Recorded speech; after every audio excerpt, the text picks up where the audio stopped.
आणि आता इतरही काही महत्त्वाच्या बातम्यांचा वेगवान आढावा घेऊयात. पेपरफुटी संदर्भातल्या विधेयकाला कॅबिनेटमध्ये मंजुरी देण्यात आली आहे. दोषींना 10 वर्ष शिक्षेची तरतूद असून 1 कोटींचा दंड ठोठावण्यात येणार अशी माहिती सूत्रांनी दिली आहे.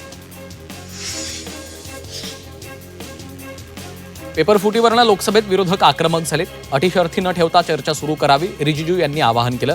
तर राजीनाम्याशिवाय चर्चाच होणार नाही राहुल गांधी यांनी ठाम भूमिका मांडली. पोलिसांनी राज ठाकरेंची भेट घेतली आहे. रविवारी होणाऱ्या मोर्चाबाबत चर्चा केलेली आहे. राज ठाकरेंकडून मोर्चाबाबत माहिती घेतली. सुरक्षा व्यवस्थेच्या दृष्टिकोनातून राज ठाकरे यांच्याशी चर्चा करण्यात आली आहे.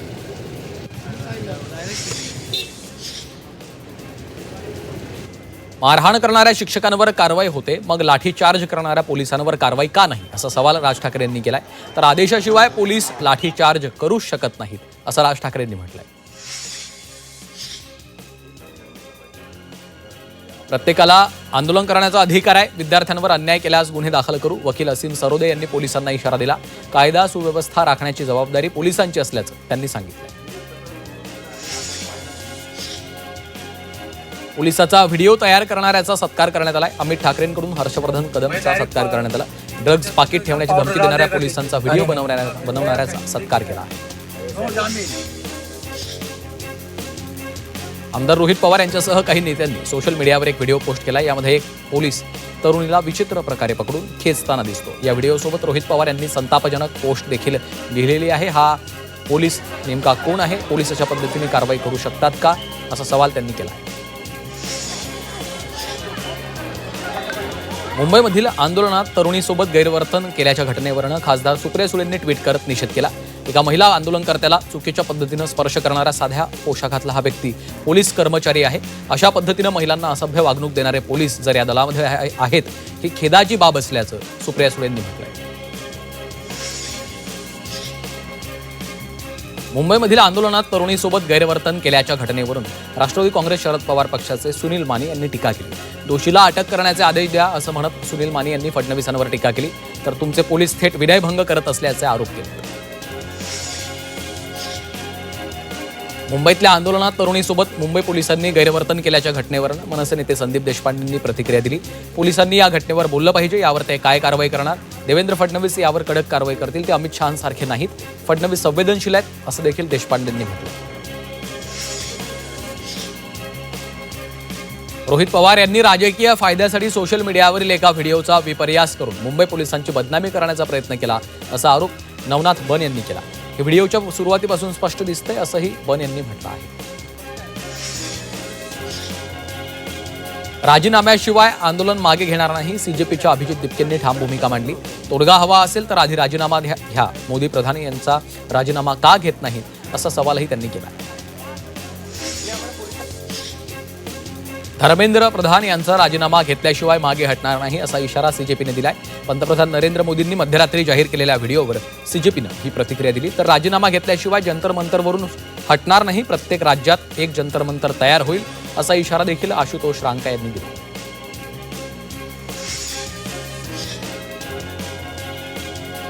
दिल्ली पोलिसांच्या सर्व सुट्ट्या रद्द करण्यात आल्यात. विद्यार्थी आंदोलनाच्या पार्श्वभूमीवर हा निर्णय घेतलाय.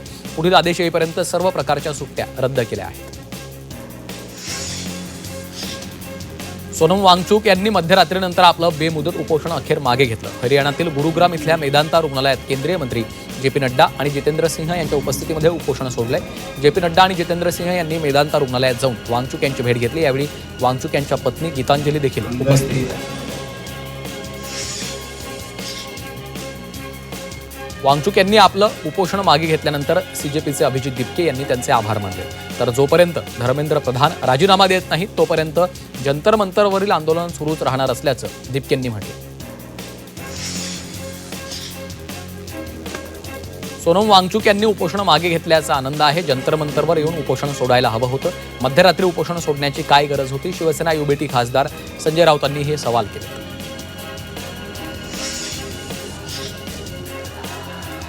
दिल्लीत विद्यार्थ्यांसोबत घडलेल्या घटनेच्या निषेधार्थ सीजेपीनं देशव्यापी आंदोलनाची हाक दिली आहे. यामध्ये नागपुरात देखील त्याला मोठा प्रतिसाद मिळतोय.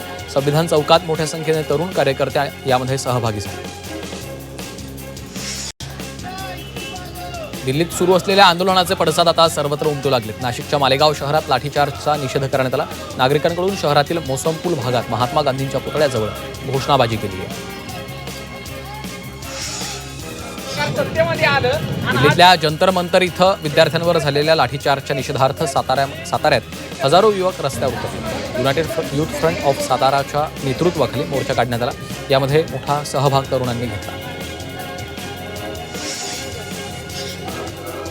राजधानी दिल्लीतील विद्यार्थ्यांच्या आंदोलनाला देशासह देशाबाहेरून देखील पाठिंबा मिळत असल्याचं चित्र आहे. नेदरलँडच्या ॲम्स्टरडॅम शहरात भारतीयांनी विद्यार्थ्यांच्या समर्थनार्थ आंदोलन केले.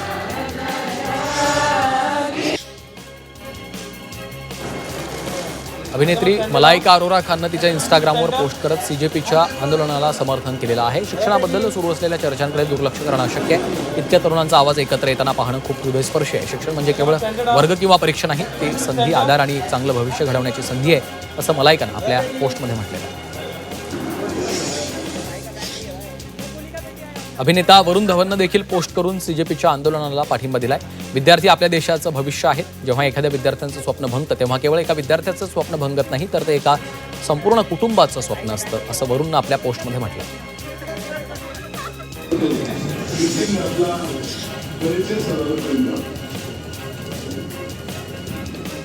DPC निधीतील विकास कामांमध्ये पारदर्शकता आणण्यासाठी आता प्रत्येक कामाचं जिओ टॅगिंग बंधनकारक करण्यात आलेलं आहे. जिओ टॅगिंग आणि महा युनिव्हर्सल ID पूर्ण झाल्याशिवाय बिल मंजूर केलं जाणार नाही. ही प्रक्रिया छत्रपती संभाजीनगरसह राज्यभरात लागू करण्यात आली आहे. सोलापुरात दूषित पाण्यामुळे महिलेचा मृत्यू झाल्याचा आरोप करण्यात आला. शहरातील SBI कॉन अपार्टमेंटमधील 40 ते 50 रहिवाशांना उलटी जुलाबाचा त्रास झाल्याचं समोर आलं. महापालिका आरोग्य विभागाकडून उपचार सुरू आहेत.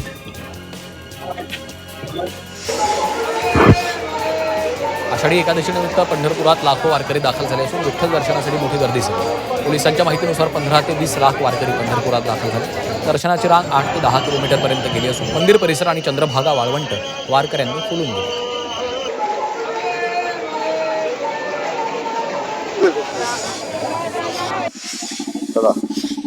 कुठलं गाव? आषाढी वारीनिमित्त पंढरपूरमध्ये विक्रमी गर्दी झालेली आहे. पालकमंत्री जयकुमार गोरे यांनी दर्शन रांगेत जाऊन भाविकांसाठी पाणी, चहा, जेवण आणि दर्शन व्यवस्थेची पाहणी करत भविष्यात कायमस्वरूपी सुविधा वाढवण्याचे आश्वासन जयकुमार गोरे यांनी दिलं आहे.